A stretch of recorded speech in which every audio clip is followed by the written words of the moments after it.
Tonight I have a very special guest coming on who I'm very excited to talk about, and I know I always say that, but it's always so true.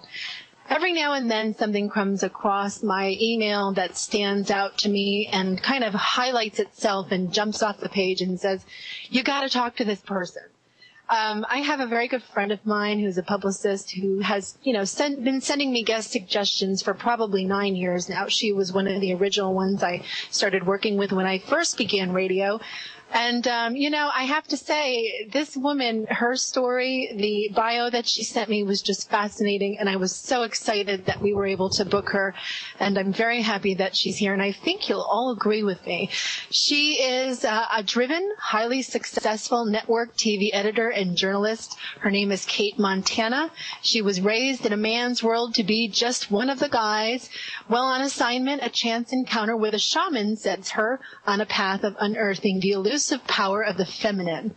In a raw and wrenching recapitulation of her life, Cate discovers the devastating absence of feminine values and qualities within herself and the withering personal and global consequences of having only one paradigm available for her to express through, the masculine P, values of power, possessions, profit, and progress. An intelligent, compelling, honest, and frequently funny memoir of a modern woman's search for her own unrecognized feminine spirit, Unearthing Venus, My Search for the Woman Within, a Memoir, is an honest and frequently funny, beautiful, enjoyable book. I have to tell you, I had a really fun time reading this, and it was quite refreshing.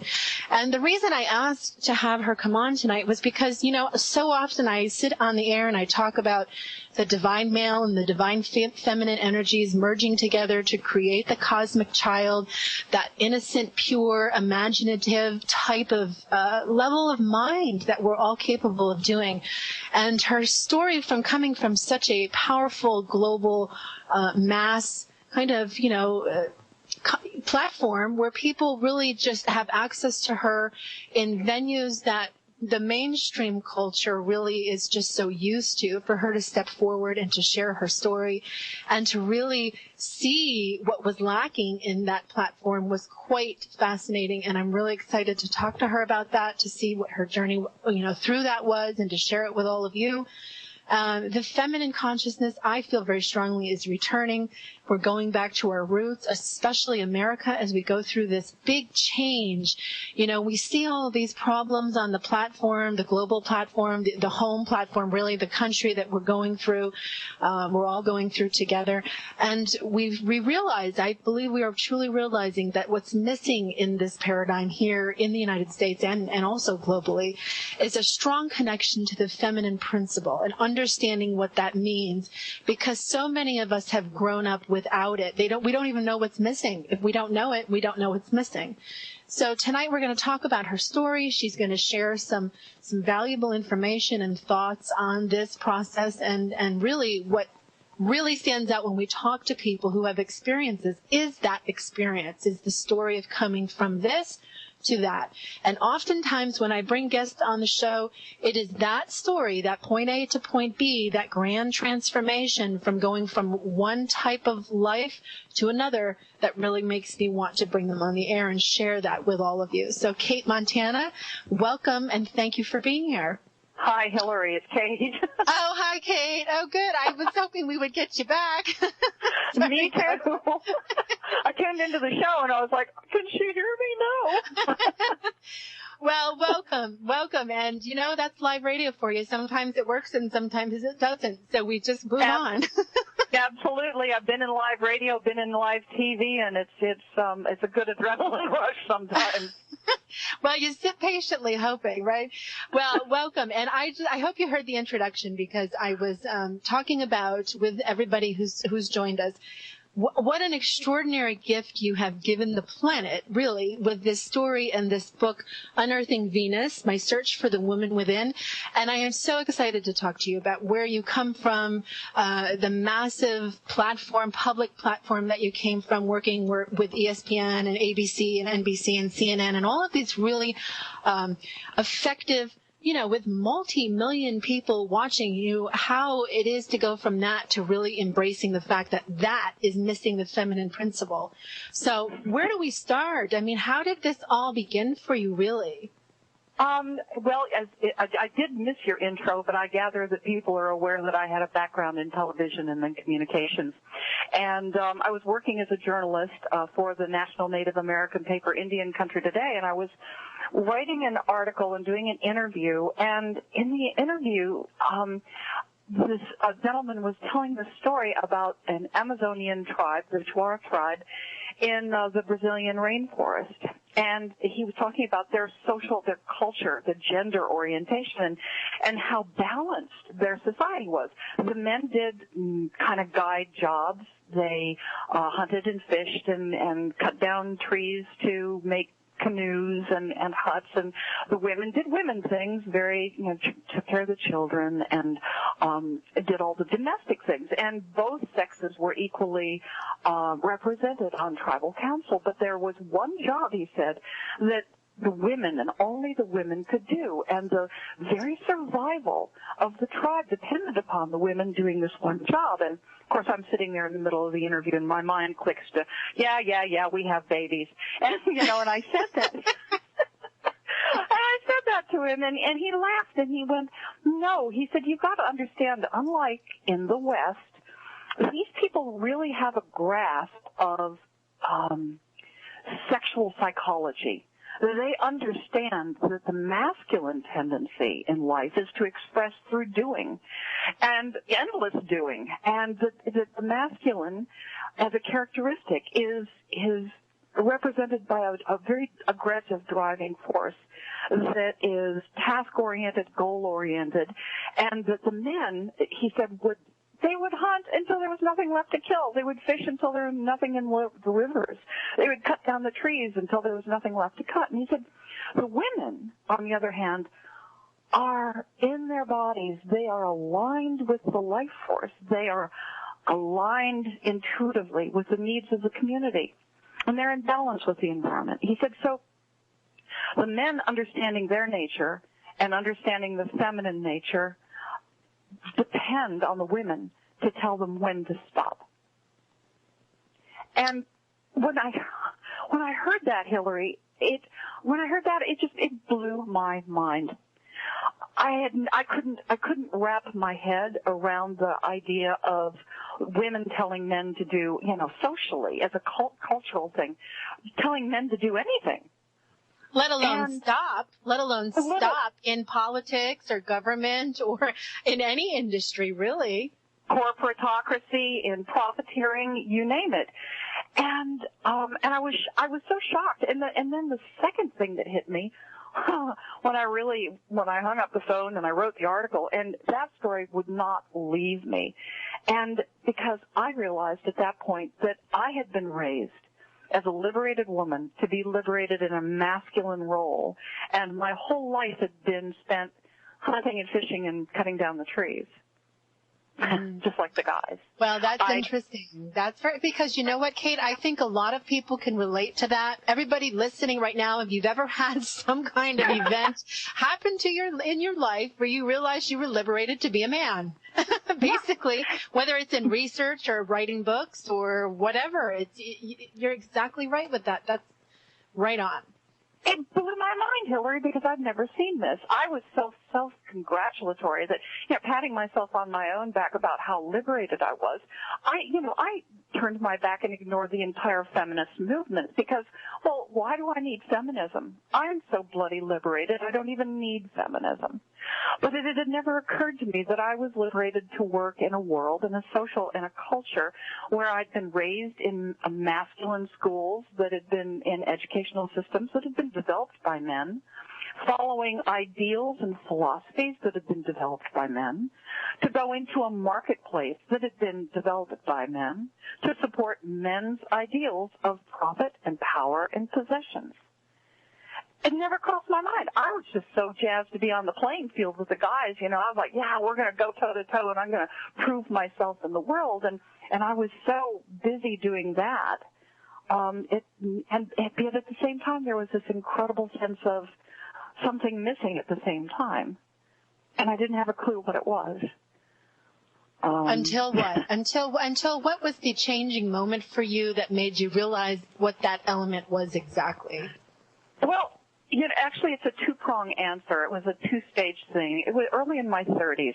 I recognized that I had done everything that society and my parents and my teachers and my priests and the nuns, I went to a Catholic girls' school, had told me to do in life that would bring me happiness and fulfillment. Hadn't done that.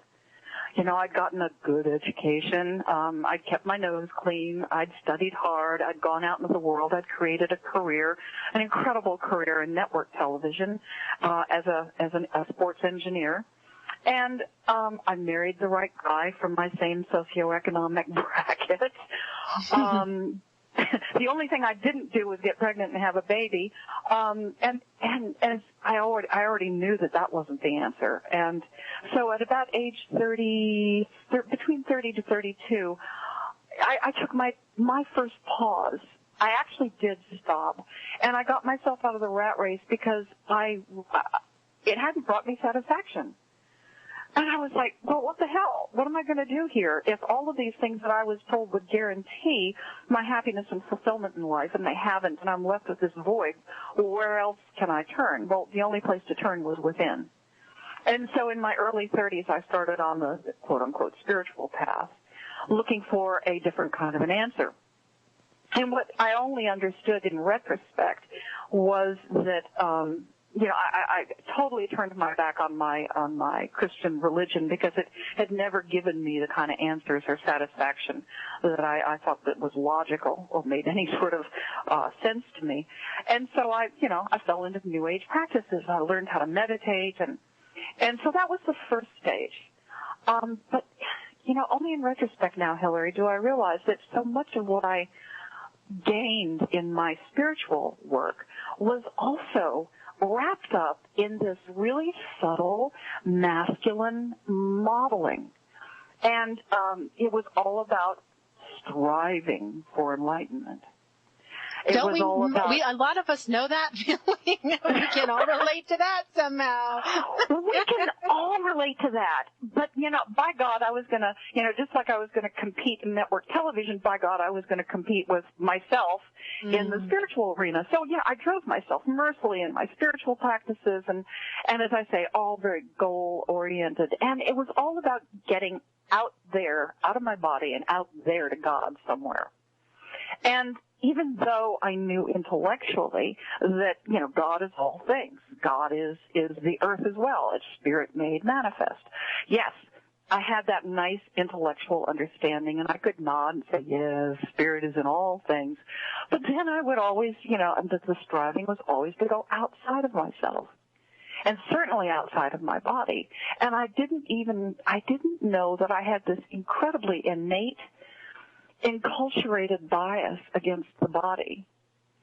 And so then we come to stage 2, which was when I heard that, I was in the middle of that interview and told the story about the women in the Shuar tribe. And that was what put me on the second half of the path, was to go, oh my God, because I started to look at everything in my life through the lens of gender and how I'd been enculturated as a woman to think, act, set goals, dream, even make love, even approach sex like a man. And the more I looked, Hillary, the more it became more and more obvious. So, and then I was left with the question, well, what the hell is the feminine? Because that's a great question. That's how I start the book. What do you know about woman? Well, I have to tell you here, I just have to say this because it's so relevant to what I hear day in and day out in all circles, is what is that? What does it mean? Is it this? Is it that? People really just don't know what it means to be that. They have ideas, but where do those ideas come from? Where are they indoctrinated that the feminine means this? Beautiful. Yep, exactly. And so that started me on the whole path of investigating, well, what is this? And it became painfully obvious to me that though I was very intellectually developed, and I had great heart, but I'd never been encouraged to put heart into practice. because I've been told over and over again that to be emotional or to be heart-based or to put the concerns of others alongside equal to my own, that, hell, I'd never get ahead in life. And that those were nice ideals, but they really don't work in the real world. And I was like, well, yeah. Well, what real world are we building and creating by limping along on half, like humanity? What I'm seeing is that we're like a two-cylinder car, and we're driving along down the road, but we're only hitting on one cylinder. We're only doing it the masculine way. Do you find, Cate, that this is something that's changing, or do you see that it's just kind of cracking the surface of being seen for the first time? I think it's just cracking the surface of being seen. And I'm fascinated by watching all of the various hoopla. I have a Google alert on the word feminist and feminism, and I'm fascinated to see all of the kind of the infighting and the question marks and is it this and is it that and is it the ability of Miley Cyrus to be able to take her clothes off and mimic sex on stage, is that feminism? And I'm like, and part of me has been puzzled by it, but and then the other day I just realized that I think what we're expressing for the first time as women and the first time as human beings, we're noodling on this question. And so it's coming up as sexual freedom, it's coming up as economic freedom, it's coming up as all these different aspects of is it okay to express this way? And is this feminism? Well, is it feminine? Well, yes, I suppose. That's one way of looking at it. But then we get into the whole real enormous realm, and it's a subtle one, of how do you define masculine and feminine? Because the moment we use those words, masculine and feminine, we think he and she. We think sexual gender opposites. And so we always bring this cloud, this program of sexual orientation the moment we use the very words. But the truth of the matter is that men and women, we have masculine and feminine in all of us. And we know this, being spiritual students of life. And that men are more wired toward what I call the penis values. And women are more oriented towards the vagina values and the penis values. It was so funny when I started, thinking about this, and I was very hesitant to use the P word. Even my publishing company was like, "Can you say that?" I thought, well, everybody uses the word vagina. Can't we use the word penis? You can say it on my show. I can say it on your show. Yay, Hillary! But when I was looking at, what are the masculine attributes? What really seems to define the current presentation of the masculine? And it's just like power, possessions, profit, property, progress, product-oriented, end result-oriented, prowess, proof, give me proof, all the tangible things, physicality, pride, polarity is in opposition, performance-oriented. And I was just like, wow, those are all starting with P, so I guess I can use the penis word. And then I looked at women, and I was laugh. Like, I didn't say I wouldn't giggle. and so a whole different set of characteristics show up, like surrender and willingness to trust and focus on relationship and patience and sharing and process and mystery and chaos and gentleness, peace. So, of course, married together, you have a whole human being. And we all have these qualities within us. And so trying to figure out what the feminine is, I think it's really important to move away from this polarized expression. Yes, we can look at ourselves, man and woman, through these lenses, and it's very important. Just like the Shuar tribe down in the Amazon understand human tendencies, the tendencies of the masculine, the tendencies of the feminine. And then they work socially to enable both genders to work together consciously, which is kind of like an externalized representation of the spiritual path, the journey that we're all individually taking, which is to become whole human beings. And I think part of where we're headed as a society, and I think one of the greatest spiritual talismans of our day, is that the feminine force is rising up and is starting to push its way into the forefront of cultural awareness to take its place and its stance. And the most important thing, and here's what I think so far that most of the feminist sites and so much attention hasn't gotten to this point yet, is what we really need to start focusing on are values. A lot of people don't know what those are. I mean, a lot of people really don't understand what it is because it's something they feel they've inherited from other people or they carry on from what they were raised from. You bring up a really good, valid point by circling it very well, kind of making it the circumpunct. We're at the center of this vast, changing world, and you're absolutely right. We do polarize divine male, divine female, the feminine, the masculine. But what about just saying, the cosmic human evolution, the human being? I mean, we really are trained in the New Age kind of wordage with that, and I'm guilty of that myself. Is just labeling that way and keeping that kind of polarity going. It's like keeping the two halves of the brain separated and not really acknowledging the full impact of merging the two of those so that we can be one in that sense within. When we talk about we're all one and it seems very unicornish and daisy fields and everybody kind of goes, oh yeah, that's what I want, but they have no idea how to do it or what that means or how to actually manifest that, which brings up something you do talk about, this common thing where it's like manifestation overload. It's like a spiritual kind of materialism. Can you touch on that a little bit? Because you do a good job of talking about that in the book too. Absolutely. And I kind of touched on it already, is when I dove into New Thought, New Age spirituality, it was very goal-oriented. It was very masculine in its own right. And then as I'm going merrily along, I ended up working in marketing with the filmmakers of What the Bleep Do We Know? Well, What the Bleep Do We Know and then The Secret were the two great iconic films that came out marrying physics, quantum physics, and consciousness and the impact of the observer on the quantum field.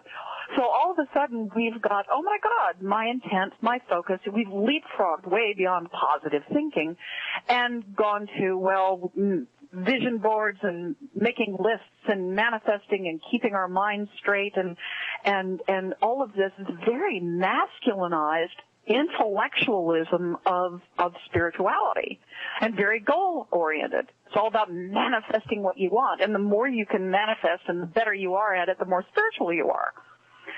And talk about pressure. I mean, yeah. God. How did you manifest that cold? Oh dear. Obviously your thinking isn't right. And, and our thinking will never be right. Thinking is, our thought process, our minds are a tool, Hillary.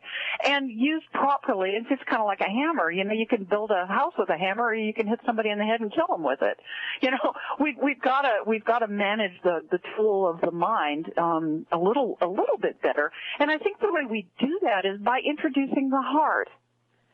And because, even physiologically, if you look at the structure of the heart itself, it actually has a very large internalized nerve plexus, where biologists and physiologists are beginning to realize that the heart is actually like a second brain. And the heart's electromagnetic field is 60 times more powerful than the brain's. And we've all had, the experience where, we'll be in a situation and we simply respond. And, it's like our heart leads us and we say something or we do something or take action before our mind really even figured out what was going on. And that's the heart's capacity to lead And I think that's, so far we've got the brain leading, and it's all about the brain. And, back to New Age spirituality, it's been so much a focus on materializing and manifesting and intending and thinking, and the abstract, masculine, masculine, masculine, masculine. So when we start introducing the heart field to this, then we get into a whole different value set. And we get back into the vagina values. Surrender. Give it up. Don't be so driven. Stop. Be with the process. Be with the mystery. Be with the beauty of the process and the beauty of the mystery. Be in the chaos in it. Feel. Don't be afraid. You feel it all. It's not all bliss and unicorns and love and light. Life is messy. And, and I think, once we start expanding our value structures from all the goal orientation of having and doing, and expand it to include more feminine qualities and values. Oh my God, Hillary, the world would change if if men and women really got into their hearts and started expressing fully. The world would change overnight. Oh, I know it would. I agree with that 100,000%. Those of you who are just joining us, you might be listening in. I'm talking to Cate Montana. She's a former editor for ABC, NBC, ESPN, and CNN, and she is author of Unearthing Venus, My Search for the Woman Within, and we're discussing her book. Her website is katemontana.com. The links are on my homepage right here on Achieve Radio, and you're welcome to go ahead, and as well as the book link to Amazon if you're interested in purchasing it. So I'm really fascinated by this conversation, Cate. And as you're talking, I'm kind of forgetting I'm on the radio, which is a dangerous thing to do because I'm following your words. I'm like listening to what you're saying, and I'm going off into these places. And I'm currently writing a book about oracles and the return of women's power through their ability to become oracles and be able to be visionaries in a modern day world, and what that means and how we teach our daughters that. And so when you're talking about this feminine aspect of coming back and the struggles and the challenges for people to define what that is, from your perspective, when you were busy going, doing for all of these high powered positions you held with major news networks and stuff, when you first started to back off of that and do more being, or be more being, or just stop the doing, was that difficult for you? I'm sure it was, but what was your greatest challenge with that specifically? How did you switch from this linear brain thinking to more of an oracle, more of a visionary, more of a woman settled into her own? Well, that was an interesting transition, and it's still going on in its own right. You don't do it overnight. You don't do it in a couple of years. You don't even do it in 10 years, I don't think. But when I first left television and left the fast lane, I went and moved into a one-room stone cabin up in the mountains of North Georgia. And as you know, reading the book, and I lived on an 80-acre farm in the middle of absolute nowhere, with my dog, 2 dogs, a cat, and a Lipizzan stallion. And I rose with the sun and set with the sun, because for a few months when I first moved into the cabin, I didn't even have electricity. And it was a breathtaking switch from, being on 2 to 3 jets going to different cities a week, and working in live sports network television, to being completely isolated and going, well, now I'm going to go within and meditate. So, I slept a lot. And then I'd been out there about 6 months, and I started realizing that I thought I was actually very ill, because I was so tired, Hillary. And I thought, oh my God, I've got chronic fatigue syndrome. I could hardly, so I thought about going to a doctor. This is about 6 months after I'd gotten out of the rat race, and I'm just like sitting in the woods looking at my navel and I was about to call a GP and make an appointment, and I was meditating, or doing my best to meditate, because my mind was absolutely still berserkoid, all over the map. But I realized that I wasn't tired and I wasn't sick. I was relaxing. I didn't know what it was. Wow. That's just, to hear you say that is just like, ding, ding, ding, we have a winner. We have somebody who gets it. You were relaxing, and how many people out there could relate to that right now, listening to those words? I mean, how many people can feel, I mean, you know how many times I hear from the women in my life, from all different areas, you know, I haven't done anything today. I say, great, that's good. Mm-hmm. How does it feel? Do it for another day. Mm-hmm. And they go, what? That's, you know, I have so much stuff to do. I was relaxing. Your body did not even recognize it. Nope. My body recognized it, but I didn't, because my mind was so busy still working it over, and I should be this way, and I should be that way, and I should be more productive, on and on and on. And I still do that. And I mean, for God's sake, Hillary, I mean, at that point, I bowed out for 2 years. I spent 3 years in that cabin, and I didn't do anything for the first 2 years. I was fortunate enough that I came into a chunk of money, and of course my rent for a cabin with no electricity and no indoor plumbing was $25 a month, so it wasn't exactly an exorbitant amount of money going out the door, and it was back in the 1980s. So what a fortunate thing to be able to do that. Yeah, but well, it took that for me to unwind sufficiently to really be able to start tapping into my spiritual nature. And, you know, I can almost hear people all over going, oh, God, I can't go live in the woods for 2 years. You know, it's like, there's no easy answer for this, but I think that the way we're evolving and the methodologies that we're using, you know, life is amazing, and there are no rules with life. And the rules and structure are part of the wonderful masculine gifts that come to the table.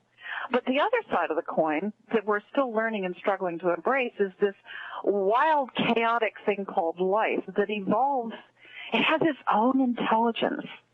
And I've gone from like you, I'm sure, and like most of my friends, I mean, there are some days I am in the absolute pits of despair when how do I start my day? I start my day with about signing like 5 or 6, petitions from the Sierra Club or from MoveOn.org or Ultraviolet or just trying to stem the flood of disaster that seems to be going on and flushing the whole planet down the toilet. And there are times when I despair. But then I remember, oh, wow, there really is a big picture. It's called life. It has its own intelligence. And we are here in this moment in time exhibiting basically probably about the 12 to 13-year-old state of evolution of a child culturally. And as above, so below, as within, so without, microcosm and macrocosm. We're as a species, our species develops just like a child develops. And so we're at this incredibly dangerous, chaotic place and unbalanced place looking for ourselves as a species. So we did the whole prehistoric, we're all one with nature, and then we became individualized. And we express ourselves a certain way. Then comes in the alphabet and writing, and we move into a left brain development that hadn't been experienced in our species before. And now we've become, for thousands or several thousand years, we've been enamored with the linear left brain, logical, structured thinking. And it has catapulted us light years. Our technology is amazing. It's created a safe enough zone so that we can actually stop and worrying about daily hand-to-mouth survival and start looking within and developing ourselves in other ways.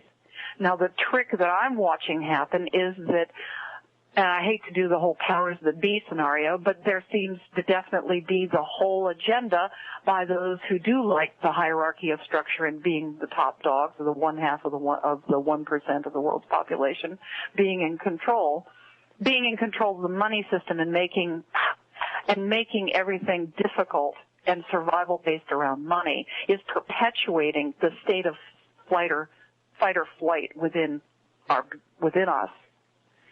And how to move beyond that is the $64,000 question.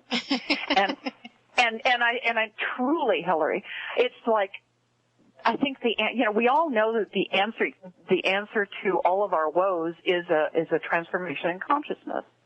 Well, that's easy to say, but it's like, and so much of it, I thought, well, it's all answered if I go out there to God and I just somehow become whitewashed and pristine and pure and beautiful and happy all the time, then that'll be the transformation and it'll change the world. And it's just like, but what we're missing is the rest of the picture of ourselves, which is categorized.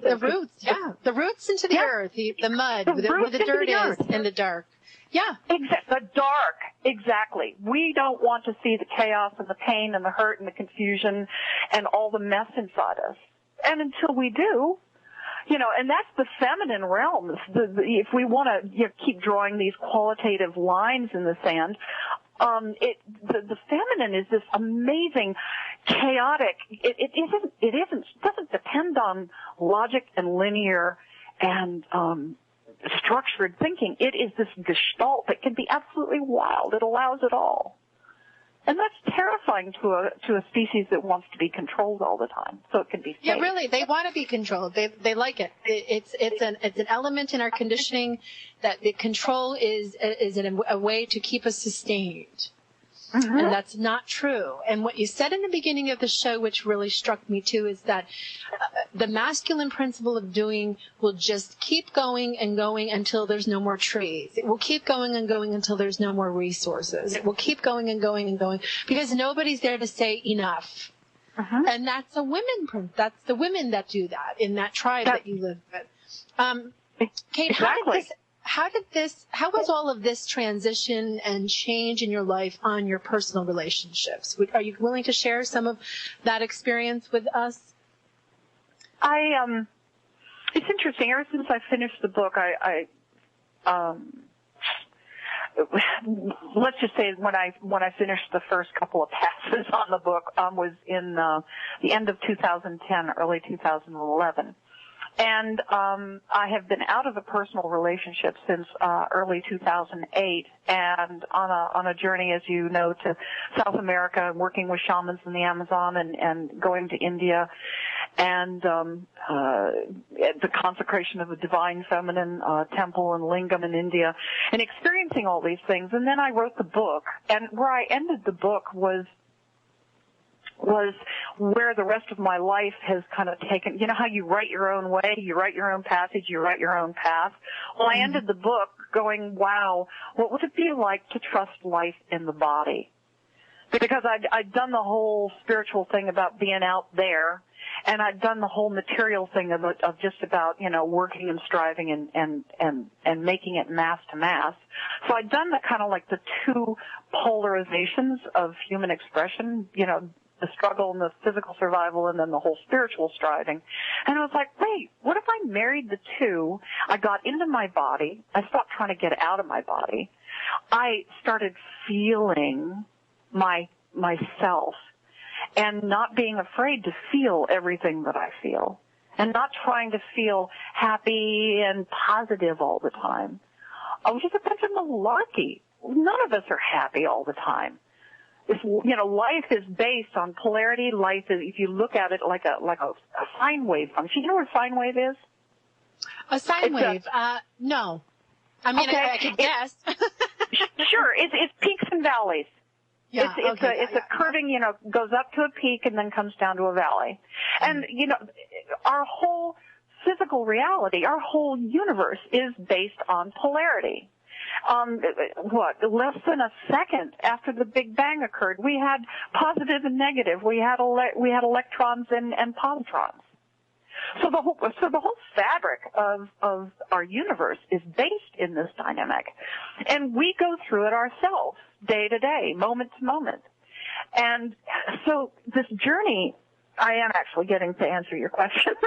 So this journey that I've been on ever since I finished the book, and I've started to realize there are these different elements called the feminine aspects of creation that I've not allowed myself to feel or express. So now I'm moving into embracing all of my emotions, all of my feelings, my physicality, and it's been an incredible ride. Now, how it's changed my relationships is, I have to say that it is deepening them, and the more I'm just going into and feeling my own self and not judging everything that comes up in me every 5 minutes as bad and wrong, or I shouldn't be this way, or I shouldn't feel this way, or express this, or I shouldn't be angry. And now I'm just accepting myself more, Hillary. I am a lot more compassionate for other people. I have my patience quotient with others has expanded exponentially. Because I'm getting off my own back and expanding into a more heart-based realm that is taking the time to stop and taking the time to feel and taking the time to embrace everything that washes through my being and stopping with the labeling. Yes, I still do it, sure, but at least now I'm aware of what I'm doing when I do it. So it's a breakthrough. It's like you took yourself apart in the jungles and your time, in the mountains and in your alone time, and it was a kind of death, I'm sure, in many ways. And now you're putting yourself back together. It's like the resurrection of the divine feminine within you. That is that integrated piece. Yes? Yes, absolutely. Because what it comes down to is, in the divine feminine, we've already kind of touched on this, is when you think about the divine feminine, all these images pop into our heads. I don't know about you, but I see women in Renaissance velvet gowns and Celtic earth goddesses under the moon and goddess tarot decks, or I think of the Holy Mary Mother Virgin, suffering, holding her dead son. There are all these images that come into people's minds, associations, when you say the words the divine feminine. And again, that's very polarized. But in a deeper conversation and contemplation on this whole thing, I have really finally come to understand that the feminine is everything that is in creation. It's what can be seen. It is the face of God. The feminine is everything. It's men and women and penises and vaginas and X-Men and Barbie dolls, and it's everything. It's thought, it's emotion. Because looked at it, the very most ineffable source, spirit, God, the all in all, whatever you want to call it, is abstract, intangible, unknowable, ineffable.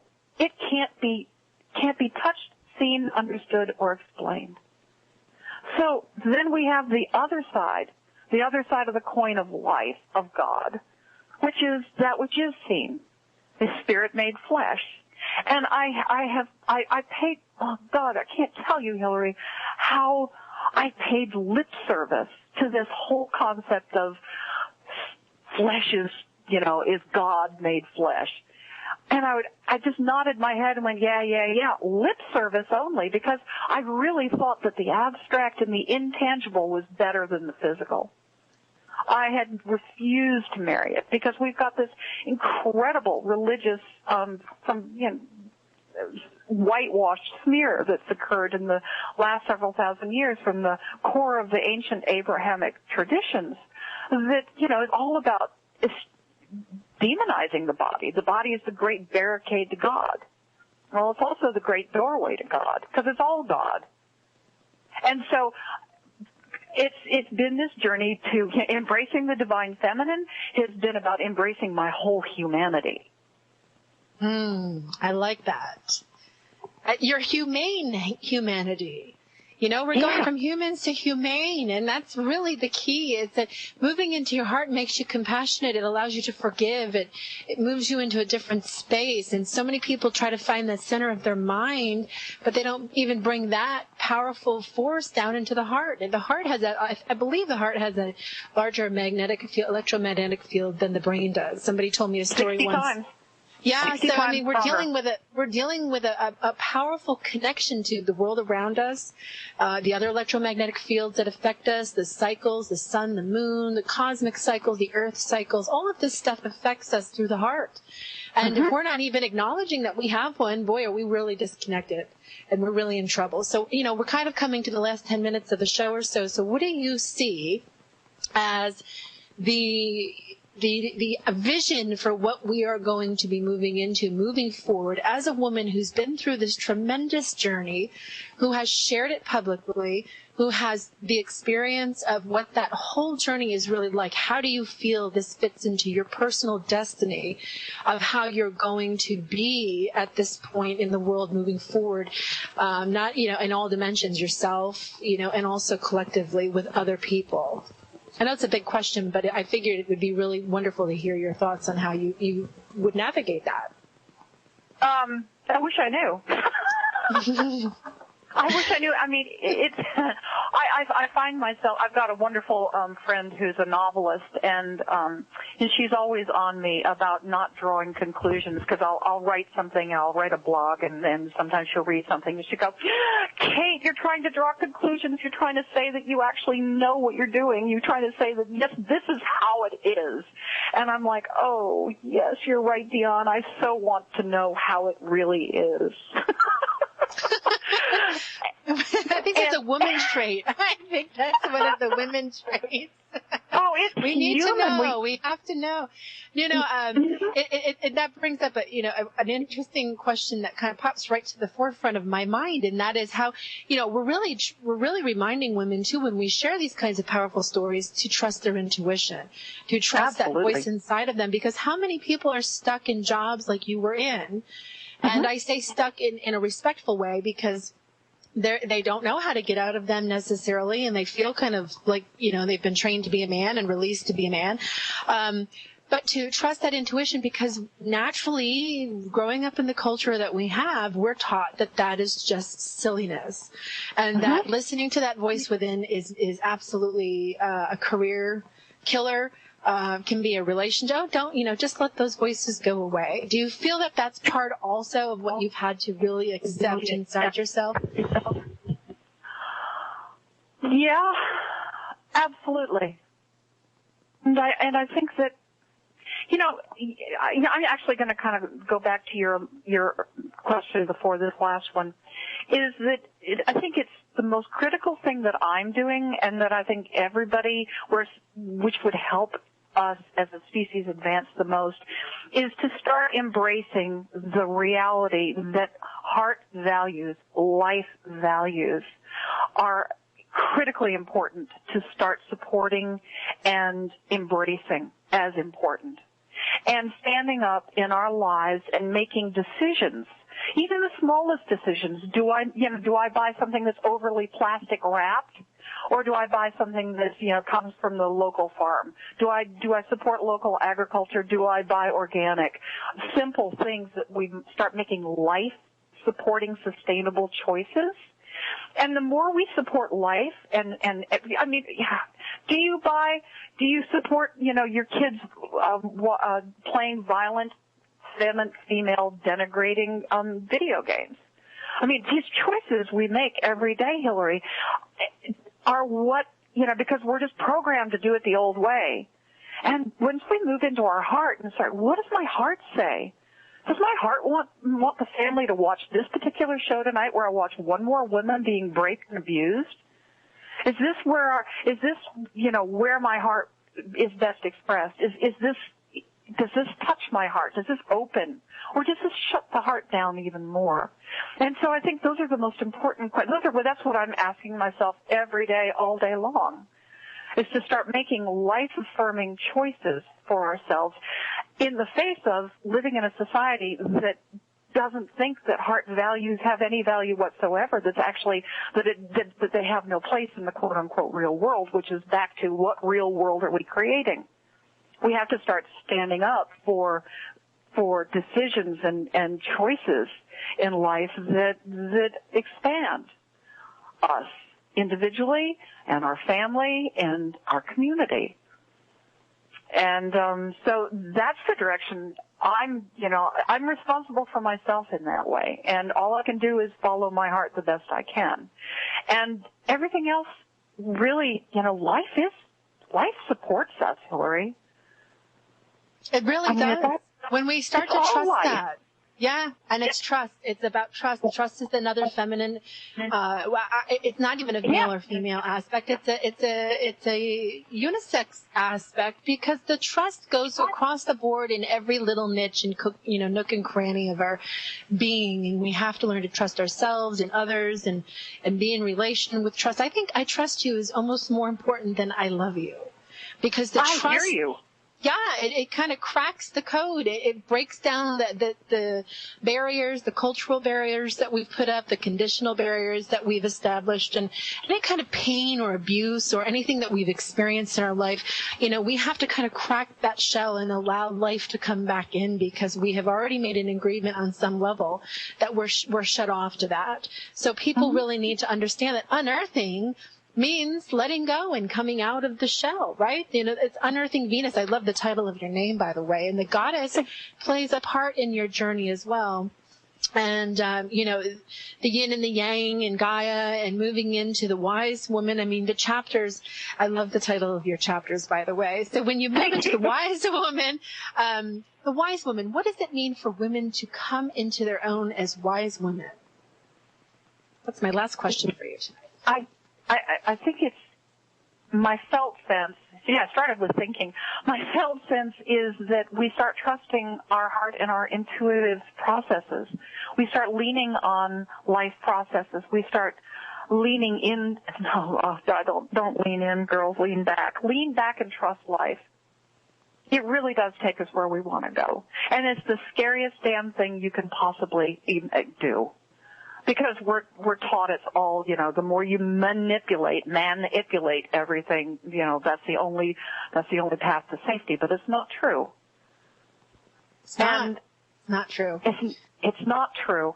So every little bit that we can reinforce, making the choices of opening up our hearts and opening up our feeling sense and letting it all be okay, then things start showing up. Our electromagnetic bands, our aura expands and lets more life in.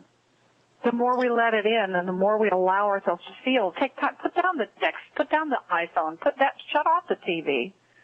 Take that time. It's really there. But it's all, here we go back to values and the choices that we make based on the values that we have. And are they life-based? I was sitting in an orthodontist office with my son the other couple weeks ago, and it was astonishing because it was packed. There was barely a seat open, and it was filled with a lot of people, and every single one of them was on a phone. Man, woman, child. Everyone was in their own little world with the phone right in front of them, or the iPod, and it was complete and total absorption into whatever it was they were all doing.